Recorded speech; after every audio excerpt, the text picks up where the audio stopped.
नमस्कार दोस्तों, अवेकअप पर आपका बहुत बहुत स्वागत है। हम आपके लिए लेकर आए हैं एक ऐसा प्रोजेक्ट जिसे करने के लिए हम तो एक्साइटेड हैं ही, पर हम जानते हैं कि आप भी इसे सुनने के लिए उतने ही बेकरार हैं। जी हाँ, यह है श्रीमद् भगवद गीता। पर इससे पहले कि इसे शुरू करें, कुछ बातें हैं जो हम आपसे शेयर करना ज़रूरी समझते हैं। यह बात तो हम सभी को मालूम है कि भगवान यानी परमात्मा एक ही हैं, पर उन्हें ना पहचानने के कारण, ना जानने के कारण इस बात को मानते नहीं हैं। परमात्मा को ना जान पाने के कारण भी कई हैं, जिसमें सबसे पहला तो यही है कि वह दिखाई नहीं देते। सोचिए, जब आत्मा को ही आँखों से नहीं देखा जा सकता तो परम आत्मा को कैसे देख सकते हैं। क्या आपने कुरुक्षेत्र में हुए युद्ध के बारे में सुना है?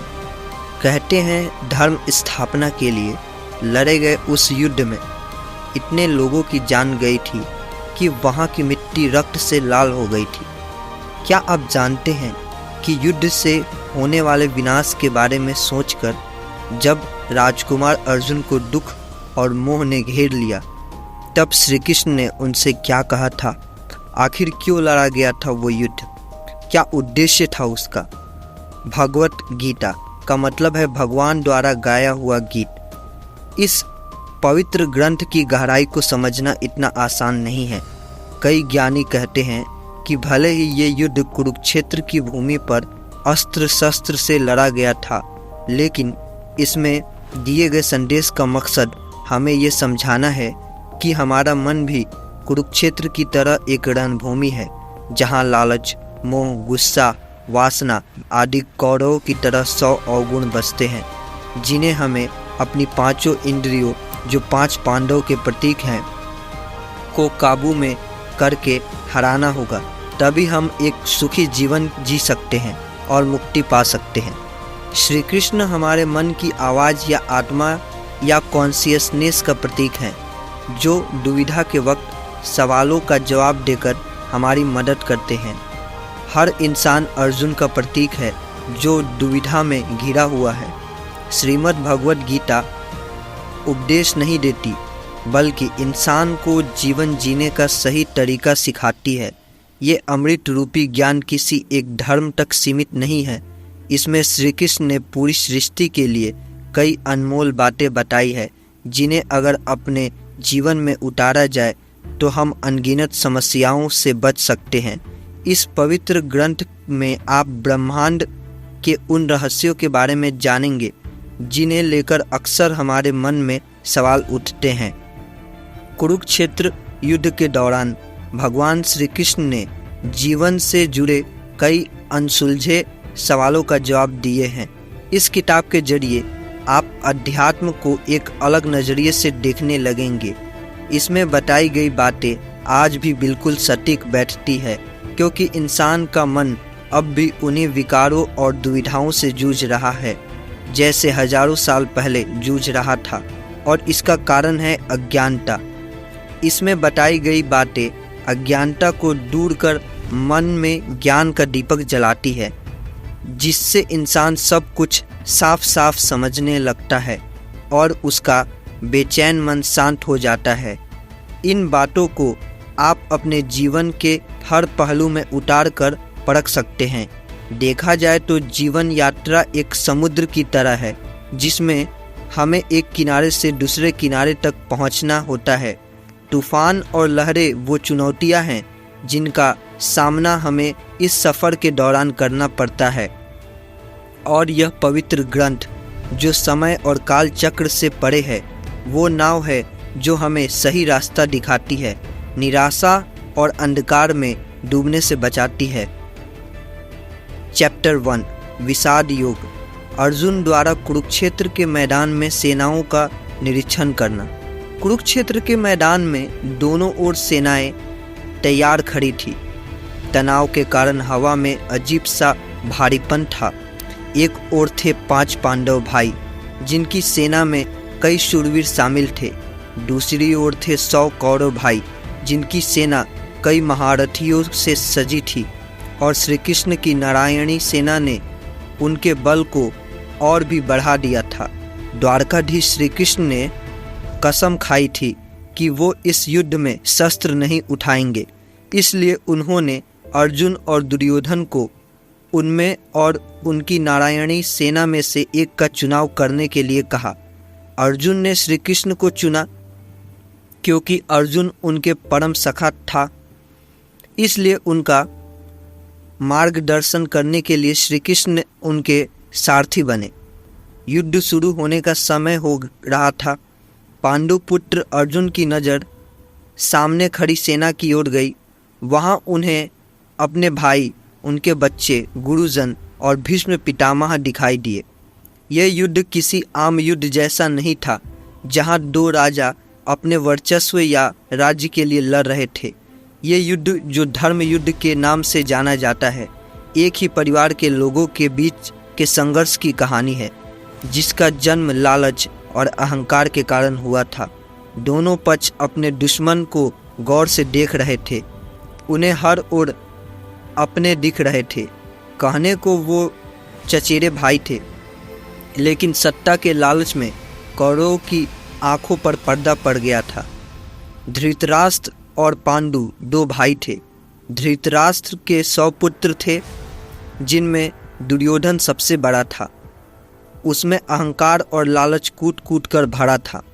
कहते हैं कि वो इतना दुष्ट और अधर्मी था कि उसके जन्म के समय प्रकृति भी उदास हो गई थी। पांडु के 5 पुत्र थे।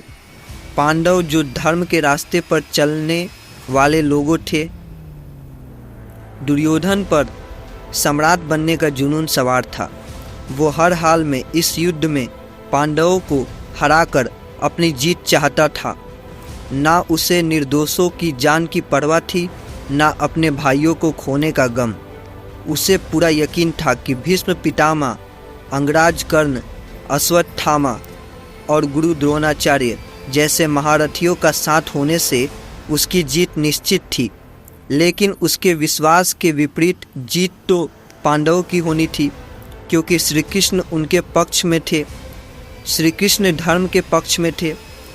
पांडव पराक्रमी योद्धा होने के साथ बहुत ज्ञानी भी थे। वो ये युद्ध नहीं चाहते थे। वो सिर्फ 5 गांव का अधिकार चाहते थे ताकि सब सुख शांति से रह सके। लेकिन जब दुर्योधन ने भूमि का एक टुकड़ा तक पांडवों को देने से इनकार कर दिया, तब युद्ध के अलावा और कोई रास्ता नहीं बचा। भगवत गीता में ज्ञान का मतलब है इस शरीर, आत्मा और परमात्मा के तत्व को समझना।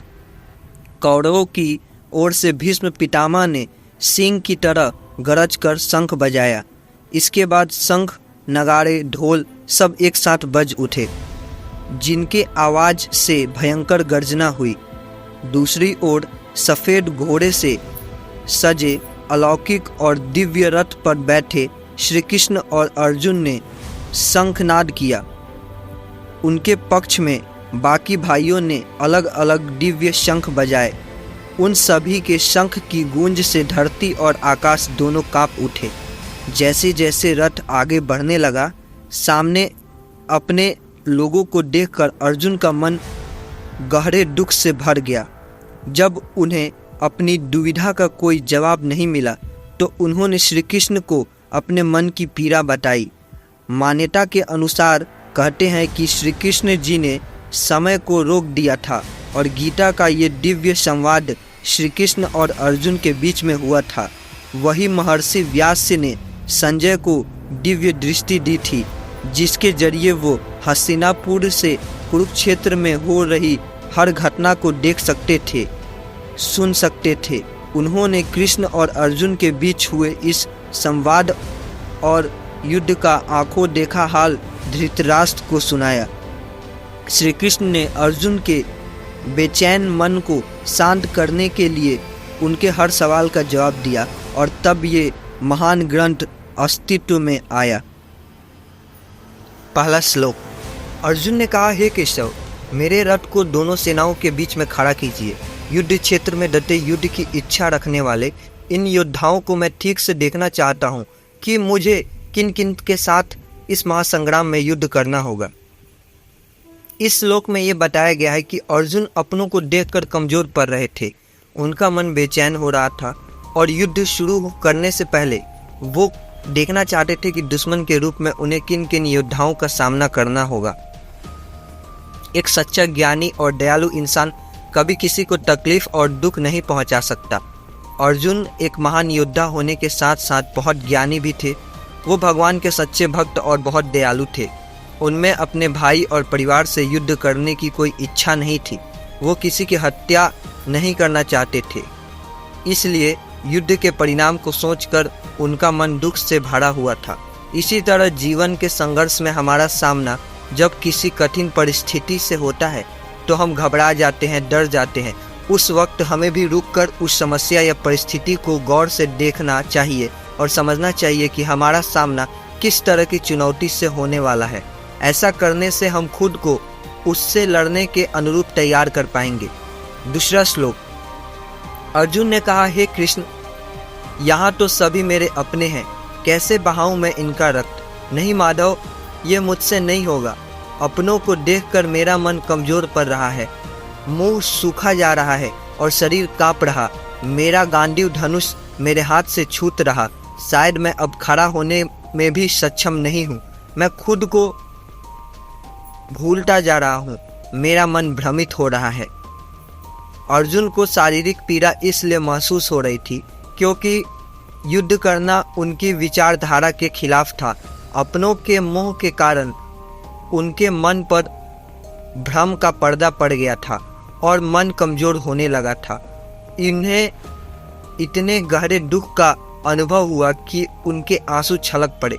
अच्छे और बुरे विचारों की जंग में जिन लोगों के मन में अच्छे विचार ज़्यादा बसते हैं, उन लोगों को दौलत, सत्ता, सिंहासन का मोह नहीं होता। इन चीज़ों के बजाय वो हर इंसान के जीवन को कीमती समझते हैं। यहाँ उनके शारीरिक लक्षण उनकी कमजोरी को नहीं बल्कि उनके दिल की कोमलता और दया को दिखाते हैं। जीवन में भी यही होता है। जब हमारे मन के विपरीत कुछ होता है तो उसे स्वीकार करना बहुत मुश्किल लगने लगता है। इस इंसान दुख और निराशा से घिर जाते हैं तो उनके मन में कई सवाल उठने लगते हैं। सामने रुकावट को देखकर उसका मन कमजोर पड़ने लगता है। निराशाजनक और संकट से भरी स्थिति का सामना करते वक्त हम घबराकर हार मान लेते हैं। अज्ञानता के कारण हमारी बुद्धि भ्रमित हो जाती है। तीसरा श्लोक। हे केशव, मैं युद्ध के बुरे परिणाम देख रहा हूँ। युद्ध में अपनों को मारकर हमारा कल्याण कैसे हो सकता है? मैं इस तरह ना तो जीत पाना चाहता हूँ, ना राज्य और ना संसार के सुख। अगर मुझे तीनों लोग भी दे दिए जाए तब भी मैं किसी को मारना नहीं चाहूँगा। तो फिर स्वर्ग के सामने धरती पर इस छोटे से राज्य की कीमत ही क्या है? अर्जुन के मन में रह रह कर ख्याल आ रहा था कि इस युद्ध से मैं क्या पाऊंगा और क्या खो दूंगा। क्या किसी को मारकर हासिल की गई जीत खुशी दे सकती है? क्या किसी को दुख देकर इंसान सुखी हो सकता है? चाहे आप भगवान के अस्तित्व में विश्वास करें या ना करें, लेकिन एक अटल सच ये है कि हर एक्शन का एक रिएक्शन होता है। आप जो भी कर्म करेंगे उसका कोई ना कोई नतीजा तो आपके सामने जरूर आएगा। एक्शन रिएक्शन के इस सिद्धांत को जानने के बाद भी अगर जानबूझकर हम कुछ गलत करते हैं तो हमें शांति का अनुभव नहीं हो सकता। अर्जुन भी इसी तरह अपने कर्म के परिणाम के बारे में सोचकर परेशान हो रहे थे। चौथा श्लोक। अर्जुन ने कहा, हे केशव, अपने ही परिवार को मारकर हम कैसे सुखी होंगे? ये सच है कि ये अधर्मी लालच में आकर भ्रष्ट हो गए हैं, लेकिन इन्हें मारकर मुझे सुकून नहीं मिलेगा। इन्हें मारकर तो हमें पाप ही लगेगा। क्या हमें इस पाप से बचने का विचार नहीं करना चाहिए? यहाँ बताया गया है कि जब इंसान पर कोई चीज़ पाने का जुनून सवार हो जाता है तो वो अधर्म का रास्ता अपनाने से भी नहीं चूकता। अपने ही भाइयों को मारना जैसे दुर्योधन करने की योजना बना रहा था, एक ऐसे आदमी के बारे में बताती है जो अपने अंतरात्मा की आवाज़ नहीं सुनता। अर्जुन ने धर्म और नीति का साथ छोड़कर कभी छोड़ा ही नहीं था, लेकिन दुर्योधन जैसे लोग अपने स्वार्थ के लिए अपनी नीति को बदलने में जरा भी नहीं झुकते। अर्जुन सोच रहे थे कि किसी की जान लेने जैसा घिनौना काम करने के लिए कोई इतना उतावला कैसे हो सकता है। ये तो महापाप है। क्या लालच ने उन्हें इतना अंधा कर दिया है कि वो अपने ही लोगों के खून के प्यासे हो गए हैं। अर्जुन के मन में विचार आ रहा था कि राज्य पाने के लिए कौरवों को मारने से ज़्यादा उचित है कि धर्म का रास्ता अपनाकर उन्हें माफ़ कर दिया जाए। इस श्लोक के बताया गया है कि इंसान की इच्छाओं का कोई अंत नहीं है और अक्सर वो अपनी इच्छा पूरी करने के लिए गलत रास्ते को अपना लेते हैं, जैसे दुर्योधन ने किया था। इसलिए हमें अपनी इच्छाओं और भावनाओं को काबू में रखने की ज़रूरत है, नहीं तो इसका भयानक परिणाम हो सकता है। इस शरीर को सुख देने के लिए किसी के साथ बुरा करना ठीक नहीं है। 5वां श्लोक। हे माधव, कुल के नाश से धर्म नष्ट होगा, जिससे पाप बढ़ेगा और आने वाली पीढ़ी भी बर्बाद हो जाएगी। जिसका धर्म नष्ट हो जाता है वो पाप का भागीदार बनता है। हम लोग बुद्धिमान होकर भी लोभ और सुख के लिए अपनों को मारने पर आतुर हैं। इससे बेहतर तो ये होगा कि मैं अपने हथियार डाल दूं और धृतराष्ट्र के पुत्र मुझे मार दे। वो मौत भी मेरे लिए ज़्यादा कल्याणकारी और सुखदायी होगी। अर्जुन यहाँ कहना चाहते हैं कि जब घर के बड़े बुजुर्ग गुजर जाते हैं तो घर की नींव हिल जाती है और परिवार बिखरने लगता है। तब उस कुल का नाश होता है जिसका बुरा परिणाम आने वाली पीढ़ी तक को भुगतना पड़ता है। कुल का विनाश होने पर पुराने धर्म का नाश हो जाता है, जिस वजह से पूरे परिवार में अधर्म और पाप फैल जाता है। थोड़े से भूमि के टुकड़े के लिए वो इतना सब कुछ दांव पर नहीं लगाना चाहते थे। इस विनाश को रोकने के लिए वो मरने तक को तैयार थे, लेकिन युद्ध का मैदान सजा हुआ था और वो जानते थे कि अंत में उन्हें लड़ना ही होगा। इस दुख से बेचैन होकर अर्जुन ने अपना धनुष त्याग दिया और जाकर रथ में बैठ गए। अर्जुन बुद्धिमान थे, लेकिन वो ये भूल गए कि जब पुराने धर्म का गलत इस्तेमाल किया जाने लगे तब उसका नाश करना जरूरी हो जाता है। उसके नाश के बाद ही नए निर्माण की नींव रखी जा सकती है। बदलाव ही प्रकृति का नियम है, इसलिए हमें बदलाव से घबराना नहीं चाहिए। यहाँ इंसान के मन की स्थिति को दिखाया गया है कि जब वो चुनौतियों के सामने खड़ा देखता है तो घबरा जाता है और बेतुके तर्क देकर हार मानकर भाग जाना चाहता है, और कुछ नहीं तो वो तमाम बुनियादी दलीलें देने लगता है कि आखिर क्यों पीछे हट जाना बिल्कुल सही फैसला है। उसके सोचने समझने की शक्ति खत्म हो जाती है और वो सही कदम नहीं उठा पाता।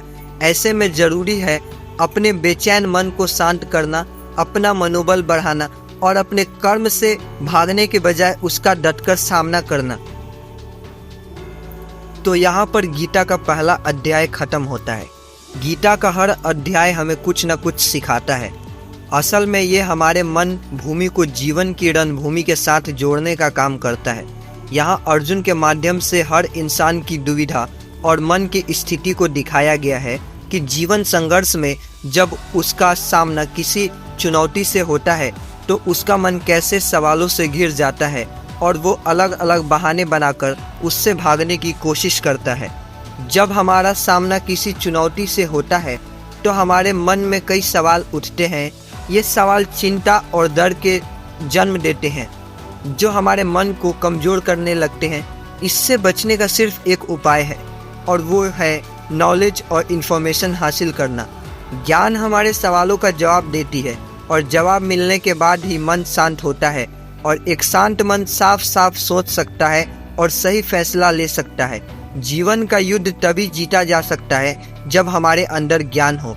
उसके बाद कोई चुनौती कितनी भी बड़ी और मुश्किल क्यों ना हो, ज्ञान के द्वारा विचार साफ हो जाता है और हम जान जाते हैं कि क्या करना और कौन सा कदम उठाना है। गीता के पहले अध्याय का संदेश है, इस संसार के सभी दुख और तकलीफ़ों का मूल कारण है संघर्ष का सामना ना करना या कर पाने की हमारी कमजोरी। आपके सामने जो भी चुनौती है उसे गौर से समझने की कोशिश करें, तभी आप खुद को उसका सामना करने के लिए तैयार कर पाएंगे। हमारे मन भूमि के पॉजिटिव और नेगेटिव विचारों के बीच लगातार एक संघर्ष चलता रहता है, जिसमें आपको नेगेटिव विचारों को खुद पर हावी नहीं होने देना।